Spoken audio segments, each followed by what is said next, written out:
Hello my dears. നമ്മൾ ഇന്ന് discuss ചെയ്യുന്നത് സോൾ കോൺട്രാക്റ്റിനെ പറ്റിയിട്ടാണ്. അപ്പം നിങ്ങളുടെ ലൈഫിൽ തുടർച്ചയായിട്ട് ഒരേ സംഭവങ്ങൾ തന്നെ റിപ്പീറ്റ് ചെയ്തതായിട്ട് തോന്നിയിട്ടുണ്ടോ? അപ്പൊ ഞാൻ ഈ പറയുന്ന 5 സൂചനകൾ ഇതിനകത്ത് പറയുന്നുണ്ട്. അതുപോലെ തന്നെ ഇതിനകത്ത് എങ്ങനെ നമുക്ക് ഓവർകം ചെയ്യാൻ പറ്റും, എങ്ങനെയാണ് നമ്മളുടെ പ്രശ്നങ്ങളിൽ നിന്ന് നമ്മൾ പാഠങ്ങൾ ഉൾക്കൊണ്ടുകൊണ്ട് ആ ഒരു എക്സ്പീരിയൻസ് നമ്മൾ എങ്ങനെ മാറ്റി എഴുതണം എന്നിട്ടുള്ള കാര്യവും പറയുന്നുണ്ട്. സോ വീഡിയോ നിങ്ങൾ വളരെ വ്യക്തമായിട്ട് ശ്രദ്ധിച്ച് കേൾക്കുക. ആദ്യത്തെ പ്രാവശ്യം മേ ബി ഒന്നും മനസ്സിലാവുന്നുണ്ടായിരിക്കത്തില്ല. അപ്പൊ നിങ്ങൾ ഒന്നുകൂടെ വീഡിയോ മനസമാധാനമായിട്ട് സ്വസ്ഥമായിട്ടിരുന്ന് ശ്രവിക്കാൻ ശ്രമിക്കുക. അതുപോലെ തന്നെ ഒരു ബുക്കോ പേനയും എടുത്ത് വെച്ചിരിക്കണം. അന്നേരം ഞാൻ പറയുന്ന പോയിന്റ്സുകൾ നമുക്ക് മേ ബി കുറെയൊക്കെ അറിയാവുന്നതായിരിക്കും. അതാണ് ഏറ്റവും വലിയ പ്രോബ്ലം എന്ന് പറഞ്ഞിരിക്കുന്നത്. അപ്പൊ ആ അറിയാവുന്ന പ്രോബ്ലം ആവുന്ന ടൈമിൽ നമുക്ക് വിചാരിക്കും ഒരു സാധാ എല്ലാവരും പറയുന്നതല്ലേ, പക്ഷെ നമ്മളത് നമ്മുടെ ജീവിതത്തിൽ അപ്ലൈ ചെയ്തെങ്കിൽ മാത്രമേ കൊച്ചുങ്ങളെ നമുക്ക് വ്യത്യാസം നമ്മുടെ ലൈഫിൽ മാറ്റങ്ങൾ ഉണ്ടാവാത്തുള്ളൂ. അപ്പൊ ഞാൻ പറയുന്ന കാര്യങ്ങൾ ശ്രദ്ധിക്കണം. ഈ 5 കാര്യങ്ങൾ ഫസ്റ്റ് ഒന്ന് പറഞ്ഞു കഴിഞ്ഞാൽ, നമ്മുടെ ഒരു പാഠം പഠിപ്പിക്കാൻ വേണ്ടിയിട്ട് ഒരു വ്യക്തി വരുവാണെന്ന് വിചാരിച്ചു. അതായത് നമുക്ക് ചിലപ്പോൾ അത് പോസിറ്റീവ് അനുഭവങ്ങളാവാം, ചിലപ്പോൾ നെഗറ്റീവ് അനുഭവങ്ങളാവാം, ഏത് വ്യക്തി ആയിക്കോട്ടെ. അപ്പൊ ആ ഒരു ഇൻസ്റ്റന്റ് ആയിട്ട് നമുക്ക് ആ ഒരു വ്യക്തിയുമായിട്ട് പെട്ടെന്നൊരു കണക്ഷൻ ഫീൽ ചെയ്യുക, അല്ലെ? പെട്ടെന്നൊരു കുറച്ചു കാലത്തേക്ക് നമുക്ക് ആ ഒരു വ്യക്തിയുമായിട്ട് പെട്ടെന്നൊരു കണക്ഷൻ ഫീൽ ചെയ്യുക. ആ ഒരു വ്യക്തി നമ്മുടെ ലൈഫിൽ വന്നപ്പോൾ ചിലപ്പോൾ നമുക്ക് പോസിറ്റീവ് ആയിരിക്കും, ചിലപ്പോൾ നെഗറ്റീവ് ആയിരിക്കും സംഭവിക്കുന്നത്. It's okay. അപ്പൊ അത് നിങ്ങൾക്ക് മനസ്സിലാകും. ചില വ്യക്തികളോട് നമുക്ക് പെട്ടെന്ന് ഒരു ആകർഷണം, ചില സ്ഥലങ്ങളോട് ഒരു പെട്ടെന്നൊരു പരിചയത്വം, ചില വ്യക്തികളെ കാണുമ്പോൾ ഇത് എവിടെയോ കണ്ടു മറന്ന ഒരു ഭാവം, ഇങ്ങനെയൊക്കെ തോന്നത്തില്ലേ? അപ്പൊ അതൊക്കെ എന്തിന്റെ ഭാഗമാണ്? ഈ സോൾ കോൺട്രാക്ടിന്റെ ഭാഗമായിട്ടാണ്. രണ്ടാമത്തേന്ന് പറഞ്ഞു കഴിഞ്ഞാൽ നമ്മുടെ ലൈഫിൽ തുടർച്ചയായിട്ട് ഒരേ പാറ്റേണുകൾ, മീൻസ് ഒരു വ്യക്തിനെ സംബന്ധിച്ചിട്ട് കരിയർ ആണെങ്കിൽ കരിയർ, അല്ലെങ്കിൽ റിലേഷൻഷിപ്പ് റിലേറ്റ് ചെയ്തിട്ടുള്ള പ്രശ്നങ്ങൾ, അല്ലെങ്കിൽ ആരെങ്കിലും നമ്മളെ ചതിക്കുക, അങ്ങനെ ഒരേ കാര്യങ്ങൾ തന്നെ റിപ്പീറ്റഡ് ആയിട്ട് ഒരു പീരീഡ് ഇന്റർവെല്ല് എന്ത് ചെയ്യുക, ആ ഒരു സംഭവം തന്നെ സാഹചര്യങ്ങളോ വ്യക്തികളോ ഒക്കെ അതേപോലുള്ള സംഭവങ്ങൾ നമ്മളുടെ ലൈഫിൽ ആകർഷിച്ചെന്നല്ല, അതേ പാറ്റേണിൽ തന്നെ സംഭവിക്കുക. എക്സാമ്പിൾസ് പറഞ്ഞു കഴിഞ്ഞാൽ, ഒരു വ്യക്തിനെ ഒരു പൈസ കൊടുക്കാനുണ്ടെന്ന് വിചാരിച്ചു, അല്ലെങ്കിൽ പൈസയ്ക്ക് വേണ്ടിയിട്ട് ചതിച്ചു എന്ന് വിചാരിച്ചു. അതേ സംഭവങ്ങൾ കുറച്ച് വർഷങ്ങൾ കഴിയുമ്പോൾ വേറൊരു വ്യക്തി അല്ലെങ്കിൽ വേറൊരു സാഹചര്യം മൂലം അതേ സിറ്റുവേഷൻ തന്നെ, പക്ഷെ ആളുകളും സാഹചര്യവും മാത്രമേ മാറുന്നുള്ളൂ, സെയിം സംഭവം തന്നെ റിപ്പീറ്റഡ് ആവും. അതാണ് രണ്ടാമത്തെ കണ്ടീഷൻ. ഈ സോൾ കോൺട്രാക്ട് ആണ് നമുക്ക് മനസ്സിലാവാൻ വേണ്ടിയിട്ട്. മൂന്നാമത്തെ കാര്യം എന്ന് പറഞ്ഞിരിക്കുന്നത്, ഈ ഒരു വ്യക്തി അതായത് എല്ലാവരും നമ്മളെ എന്തെങ്കിലും പറഞ്ഞു കഴിഞ്ഞാൽ നമുക്ക് വിഷമം ഉണ്ടാവത്തില്ല. അതേസമയം ചില വ്യക്തികൾ നമ്മളെ എന്തെങ്കിലും പറയുമ്പം നമുക്കത് പെട്ടെന്ന് അങ്ങോട്ട് സഹിക്കാൻ പറ്റത്തില്ല, അല്ലെ? അപ്പൊ എല്ലാ വ്യക്തികളും പറഞ്ഞു കഴിഞ്ഞാൽ പ്രശ്നം തോന്നത്തില്ല. അപ്പൊ നമ്മൾ ശരിക്കും നമുക്ക് അവരോടുള്ള ഡീപ്പ് ഇമോഷണൽ ആയിട്ടുള്ള അറ്റാച്ച്മെന്റ് കൊണ്ടാണ്? അല്ല. എന്തുകൊണ്ടാണ്? അവർ പറഞ്ഞെങ്കിൽ മാത്രമേ നമ്മുടെ ഉള്ളിൽ ഈ പരിവർത്തനം നടക്കുകയുള്ളൂ. മനസ്സിലാവും? ചില ലെസൺസ് പഠിക്കാൻ വേണ്ടിയിട്ടാണ് നമ്മൾ ഈ ഭൂമിയിലേക്ക് വന്നിരിക്കുന്നത്. നമ്മൾ ഓരോരുത്തരും ഇൻഡിവിജ്വൽ ആയിട്ടുള്ള ഒരു സോൾ ആണ് എന്നിട്ടുള്ള കാര്യം നമ്മൾ ആദ്യം മനസ്സിലാക്കണം. എങ്കിൽ മാത്രമേ ഞാൻ ഈ പറയുന്ന കാര്യങ്ങൾ കുറച്ചുകൂടെ മനസ്സിലാവത്തുള്ളൂ. നമ്മൾ വിചാരിക്കും നമ്മളുടെ ജോലിയാണ് നമ്മളുടെ പേരാണ് നമ്മളുടെ ശരീരമാണ്, നമ്മൾ ചിന്തിക്കുന്നതാണ് നമ്മൾ. ഇതൊന്നുമല്ല. ഇതിനപ്പുറത്തേക്ക് നമ്മളോട് തന്നെ ഒരു ചോദ്യം ചോദിച്ചു നോക്കണം. ഇതൊക്കെ അനുഭവിക്കുന്ന ആരാണ്? Who am I? അതായത് വലിയൊരു ഐ എന്ന് പറയുന്ന സംഭവം നമുക്ക് ഇവിടെ കിട്ടാം. അതായത് നമ്മൾ എപ്പോഴും ഏത് മൈൻഡിൽ നിന്നിട്ടാണ് സംസാരിക്കുന്നത്? ഈഗോ മൈൻഡിൽ നിന്നിട്ടാണ് നമ്മൾ സംസാരിക്കുന്നത്. ആ ഞാൻ എന്ന ഭാവം നമ്മളങ്ങ് മാറ്റിയിട്ട് ഒറിജിനൽ ആയിട്ട് ഇതൊക്കെ ആരാണ് നമ്മളുടെ കണ്ണിൽ കൂടെ കാണുന്നത്, നമ്മുടെ ചെവിയിൽ കൂടെ കേൾക്കുന്നത്, ആ ഒരു വിഷമം വരും ആർക്കാണ് ഫീൽ ആവുന്നത്, ഇതെല്ലാം നമ്മളൊന്ന് സ്വസ്ഥമായിട്ടിരുന്ന് ആലോചിച്ച് നോക്കുമ്പോഴാണ് ശരിക്കും നമ്മൾ മനസ്സിലാവുന്നത് നമ്മൾ ഒരു ഇതിന്റെ എല്ലാം പിന്നിൽ പ്രവർത്തിക്കുന്ന ഒരു കറണ്ടാണ്. അതായത് നമ്മൾക്കിപ്പം ഫാൻ കറങ്ങുന്നു. ഇപ്പൊ ഫാനിന്റെ വിചാരം എന്താണ്? നമ്മൾ ആ സ്വിച്ച് ഇട്ടപ്പം കറങ്ങി, അതാണോ സത്യത്തില്? അല്ല. കറണ്ട് ഇല്ല എന്ന് പറയുന്ന ഒരു സംഭവം നമ്മുടെ വീട്ടിൽ ഇല്ല എങ്കിൽ ആ ഫാൻ കറങ്ങൂ? ഇല്ല. അപ്പൊ അതായത് നമ്മുടെ വീട്ടിലെ എല്ലാ വസ്തുക്കളെയും പ്രവർത്തിപ്പിക്കുന്നതാണ് ഇത് വൈദ്യുതി എന്ന് പറയുന്ന സംഭവം. അതില്ല എങ്കിൽ നമ്മുടെ ഒരു ഉപകരണവും വർക്ക് ചെയ്യത്തില്ല. അതുപോലെ തന്നെയാണ് നമ്മളുടെ ശരീരത്തിലുള്ള ഓരോരോ അവയവങ്ങളെയും പിന്നിൽ പ്രവർത്തിക്കുന്ന വ്യക്തിയാണ്, വ്യക്തി എന്ന് പറയാൻ പറ്റത്തില്ല, ആ ഒരു ചൈതന്യമാണ് ഏത്? ഈ ആത്മാവ് എന്ന് പറഞ്ഞിരിക്കുന്നത്. അപ്പൊ ആ സംഭവമാണ് നമ്മളെ ഓരോരുത്തർ. ഇപ്പൊ നമ്മളുടെ വിചാരം നമ്മളാണ് നമ്മളുടെ എല്ലാ കാര്യങ്ങളും ചെയ്യുന്നത്.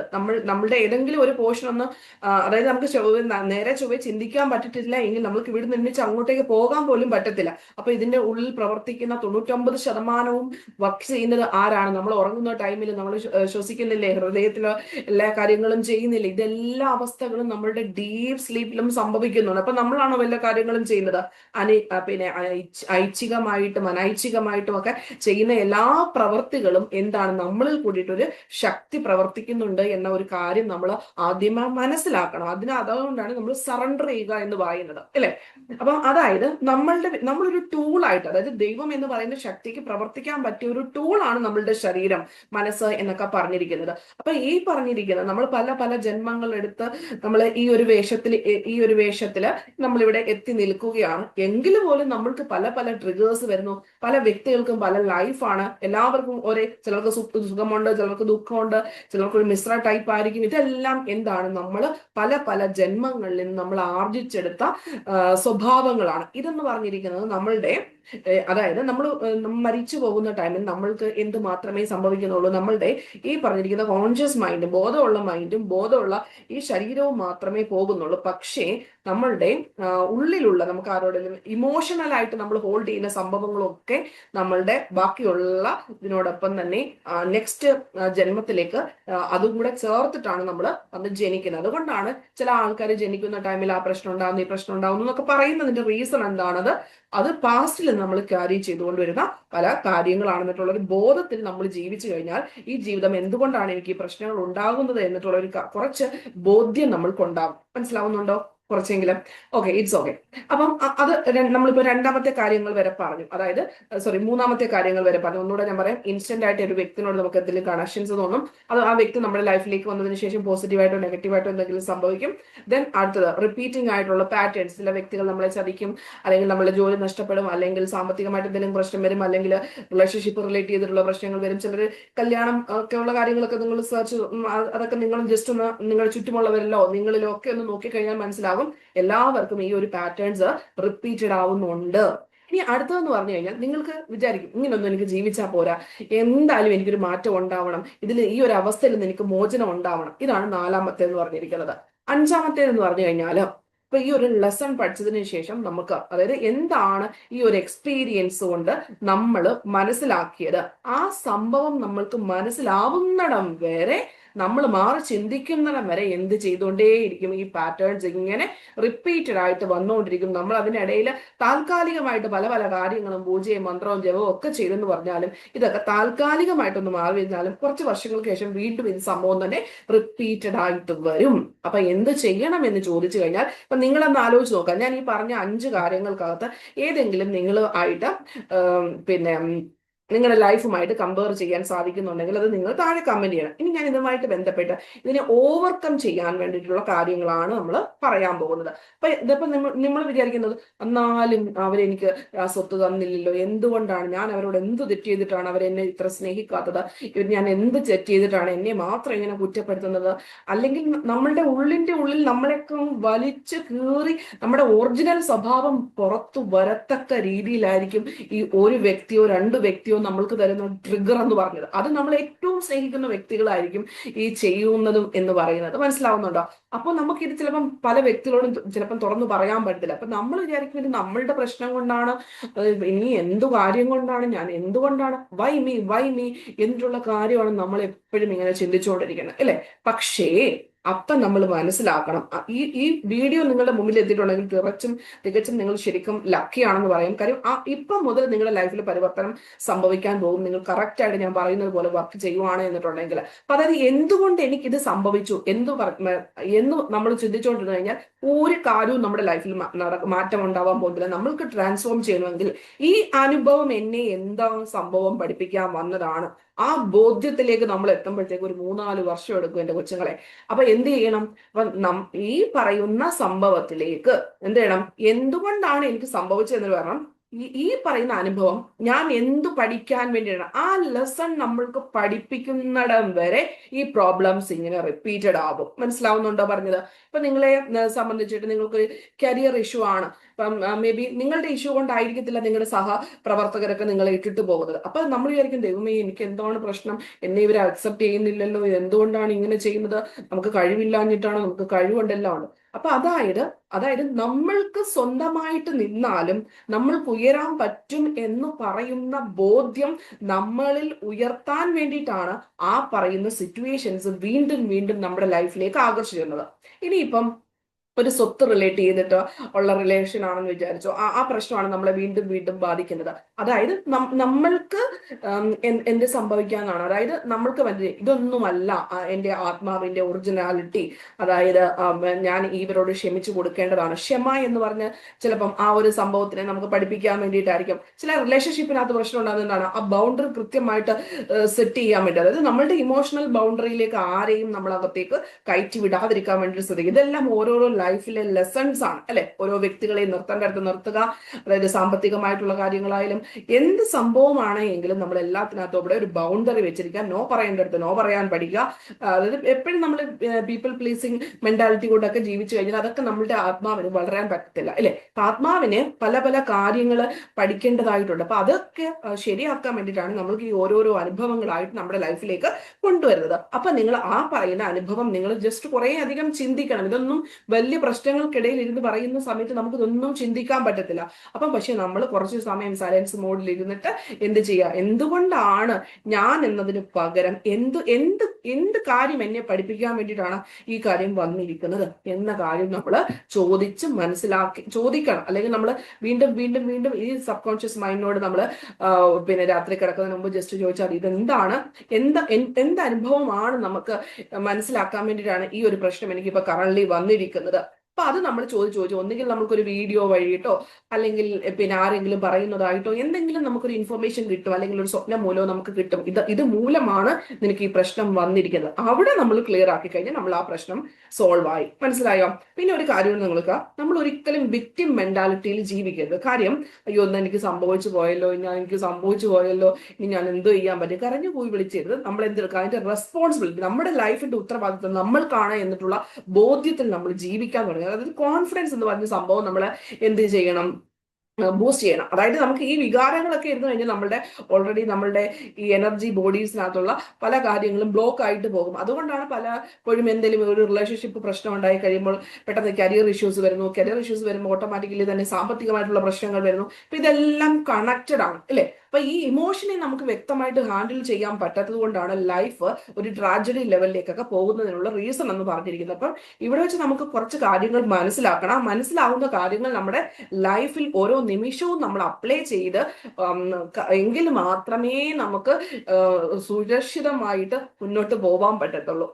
പിന്നെ അതുപോലെ തന്നെ പല ആൾക്കാരോട് നമുക്ക് മേ ബി, അതായത് ഈ പറയുന്ന വ്യക്തികളോട്, ട്രിഗേഴ്സ് വന്നിരിക്കുന്ന വ്യക്തികളോട് നമുക്ക് ക്ഷമിക്കാൻ ഭയങ്കര ബുദ്ധിമുട്ടായിരിക്കും. ഈ ക്ഷമിച്ചിട്ടില്ലെങ്കിൽ എന്താണ് പ്രശ്നം എന്ന് ചോദിച്ചു കഴിഞ്ഞാൽ, ക്ഷമിക്കുക എന്ന് പറഞ്ഞിരിക്കുന്നത് നമ്മളുടെ ഉള്ളില് അല്ല ഏറ്റവും കൂടുതൽ പ്രശ്നം വന്നിരിക്കുന്ന ഈ ഒരു വ്യക്തി നമ്മളെ എന്തെങ്കിലും പറഞ്ഞു, അല്ലെങ്കിൽ നമ്മളെ കുറെ പൈസ കൊണ്ടുപോയി, അല്ലെങ്കിൽ നമ്മളെ ചതിച്ചിട്ട് പോയി എന്ന് പറയുന്ന സമയത്ത് നമ്മളുടെ ഹൃദയമല്ലേ ഇരുന്ന് വിങ്ങുന്നത്. അപ്പൊ നമ്മളുടെ ശരീരത്തിലെ ഓരോ കോശങ്ങൾക്കും ഇതിനെ ബാധിക്കും. അതുപോലെ തന്നെ നമ്മളിപ്പം ജസ്റ്റ് ഒരു കാര്യം ചിന്തിച്ചു. ഇപ്പൊ നിങ്ങൾ എക്സാമ്പിൾസ് പറയുവാണെങ്കിൽ, നിങ്ങളിപ്പോ ഒരാളെ വിളിക്കാൻ വേണ്ടിയിട്ട് ഫോൺ എടുക്കുമ്പോൾ ആ വ്യക്തി തന്നെ നിങ്ങളെ വിളിക്കുന്ന സന്ദർഭങ്ങൾ ഉണ്ടായിട്ടില്ലേ? അല്ലെങ്കിൽ നിങ്ങൾ വിഷമിച്ചിരിക്കുന്ന സമയത്ത് നിങ്ങളുടെ ഏറ്റവും പ്രിയപ്പെട്ടവർ നിങ്ങളെ വിളിക്കുന്ന സന്ദർഭങ്ങൾ ഉണ്ടായിട്ടില്ലേ? അപ്പൊ ആ സന്ദർഭങ്ങൾ എന്നൊക്കെ പറയുന്നത് എന്താണ്, നമുക്ക് അതായത് പെട്ടെന്ന് ഒരു എനർജി കണക്ഷൻസ് നമ്മൾ ഏത് വ്യക്തിനെ പറ്റിയിട്ട് ചിന്തിക്കുന്നുണ്ടോ ആ വ്യക്തിയിലേക്ക് ഓട്ടോമാറ്റിക്കലി പോകും. ഇപ്പൊ മാത്രമാണ് നമുക്ക് ഈ ശരീരവും മനസ്സും ഒക്കെ ഉള്ളത് പറഞ്ഞിരിക്കുന്നത്. അപ്പൊ എന്ത് ചെയ്യുന്നു, നമ്മളെല്ലാം എനർജി ബോഡീസ് ആണ്. മനസ്സിലാവുന്നുണ്ടോ? ആത്മാക്കൾ എന്ന് പറയും. അപ്പൊ ഈ പറയുന്ന കണക്ഷൻസ് ഓട്ടോമാറ്റിക്കലി ആ വ്യക്തിയുടെ ആത്മാവുമായിട്ട് കണക്ട് ആവും. ആ കണക്ട് ആവുന്ന സമയത്ത് അവിടെ ഒരു എനർജി ലൈൻ എന്ന് പറഞ്ഞ സംഭവം ക്രിയേറ്റഡ് ആവും. അപ്പൊ നമ്മളിപ്പോ വിഷമിച്ചുകൊണ്ടിരിക്കുന്നു. അപ്പൊ എന്ത് ചെയ്യുന്നുണ്ട്, അപ്പൊ നമ്മൾ വിചാരിക്കും അവർക്കായിരിക്കും നഷ്ടം വരുന്നത്. അല്ല, നമ്മളുടെ ഹൃദയത്തിൽ തന്നെയാണ് വീണ്ടും വീണ്ടും വീണ്ടും നമ്മൾ രോഗങ്ങളും പ്രശ്നങ്ങളും ഒക്കെ വരുന്നതിന്റെ റീസൺ എന്താണ്, ആൾക്കാരോട് ക്ഷമിച്ചു കൊടുക്കാത്തതിനാണ്. ക്ഷമിച്ചു കൊടുക്കുക മീൻസ് എന്താണ്, നമ്മൾ ആ ഒരു സംഭവത്തിൽ അവരെന്തിനാണ് നമ്മളെ ഈ ഒരു പാഠം പഠിപ്പിക്കാൻ വന്നത്. അന്നേരം നമുക്കിത് നമ്മൾ പറയുന്നത് പോലെ നിസ്സാരമായിട്ടുള്ള പ്രോസസ്സ് അല്ല.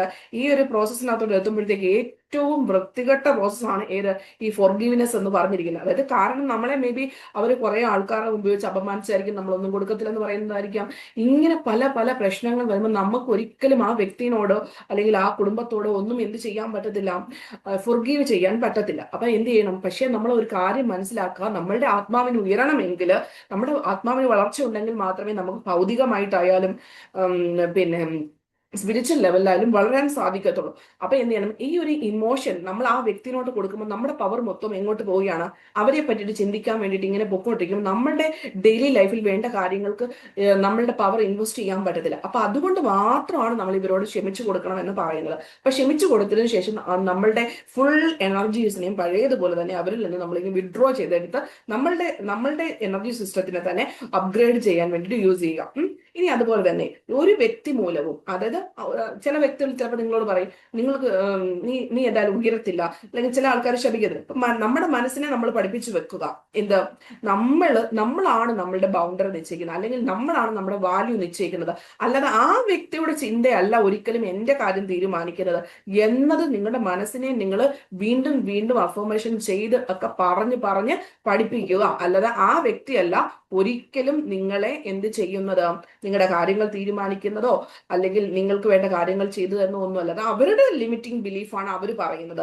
സോ ഇത് എന്റെ ജീവിതമാണ്, ഞാനാണ് തീരുമാനിക്കുന്നത് എന്നിട്ടുള്ള കാര്യം നിങ്ങൾ ആവർത്തിച്ച് നിങ്ങൾ സബ് കോൺഷ്യസ് മൈൻഡിനോട് പറഞ്ഞു വേണം നിങ്ങളുടെ ലൈഫിനെ റെഡിയാക്കാൻ വേണ്ടി. അപ്പൊ ഈ കർമ്മ ലൂപ്പ് നമ്മൾ ക്ലിയർ ചെയ്യാൻ വേണ്ടിയിട്ടാണ് ഫൊർഗീവ്നെസ്, ആ വ്യക്തിനോട് നമ്മൾ മാക്സിമം ഫൊർഗീവ് ചെയ്യണം എന്ന് പറയുന്നത്. അപ്പൊ അതായത് നമ്മളുടെ ബോഡിയിലുള്ള ഇമോഷൻസ് നമ്മൾ ക്ലിയർ ചെയ്ത് കളയും. അത് നമ്മൾ മേ ബി കുറച്ച് കരച്ചിലും വീഴ്ചയിലും ഒക്കെ അതിന്റെ ഇടയിൽ വരും, ഇറ്റ്സ് ഓക്കെ. പക്ഷെ എന്നാലും വേണ്ടില്ല, റിലീസ് ആവും. നമ്മളൊരു വലിയൊരു ചുമന്ന ഭാരം കൊണ്ട്, അല്ലെങ്കിൽ ഒരു ഭാരം എന്തിനാണ് നമ്മളിങ്ങനെ ചുമക്കുന്നത്, വെറുതെ നടന്നാൽ തന്നെ ഭാരം. അപ്പൊ ഈ പറയുന്ന ഭാണ്ഡക്കെട്ടുകളെല്ലാം കൂടെ നമ്മൾ കൊണ്ടുപോയി കഴിഞ്ഞു കഴിഞ്ഞാൽ നമുക്ക് പ്രത്യേകിച്ച് ഒരു കാര്യവും ഉണ്ടാവത്തില്ല. നമ്മൾ വീണ്ടും വീണ്ടും വീക്ക് ആവത്തതേ ഉള്ളൂ. നമ്മളുടെ എനർജി എല്ലാം അവിടേക്ക് കൊടുക്കും. പക്ഷെ നമ്മൾ എന്ത് ചെയ്യണം, ബൗണ്ടറി സെറ്റ് ചെയ്യുക. അതുപോലെ തന്നെ നമ്മുടെ സബ് കോൺഷ്യസ് മൈൻഡിനെ പറഞ്ഞു വെക്കുക, നമ്മുടെ വാല്യൂസ് ഒരിക്കലും വേറൊരു വ്യക്തിയല്ല ഡിസൈഡ് ചെയ്യുന്നത്, അത് ഞാനാണ് എന്നിട്ടുള്ള ആ ഒരു രീതിയിൽ നമ്മൾ പൂർണ്ണമായിട്ടും അതിനെ പറഞ്ഞ് മനസ്സിലാക്കുക. ഈ പറയുന്ന ലൂപ്പിൽ നിന്ന് നമ്മൾ എക്സിറ്റ് ആവുക. മനസ്സിലാവുന്നുണ്ട്? ആ ഒരു അനുഭവം എന്താണ് എന്നെ പഠിപ്പിച്ചത്, അതിനു വേണ്ടിയിട്ടാണ് നമ്മൾ ഈ സോൾ കോൺട്രാക്ട് എടുത്തിട്ട് ഓരോരോ വ്യക്തികളെയും സാഹചര്യങ്ങളെയും ഒക്കെ നമ്മുടെ ലൈഫിലേക്ക് വന്നിരിക്കുന്നത്. അപ്പൊ കുറച്ചൊക്കെ നിങ്ങൾക്ക് മനസ്സിലായെന്ന് വിചാരിക്കുന്നു. അപ്പൊ നിങ്ങൾക്ക് ഏത് കാര്യമാണ് ഇതുമായി ബന്ധപ്പെട്ട, നിങ്ങളുടെ ലൈഫുമായിട്ട് ബന്ധപ്പെട്ട ജസ്റ്റ് ഒരു കമന്റ് ചെയ്തിരിക്കുക. അപ്പൊ ശരി, എല്ലാവർക്കും all the very best. Thank you and love you all.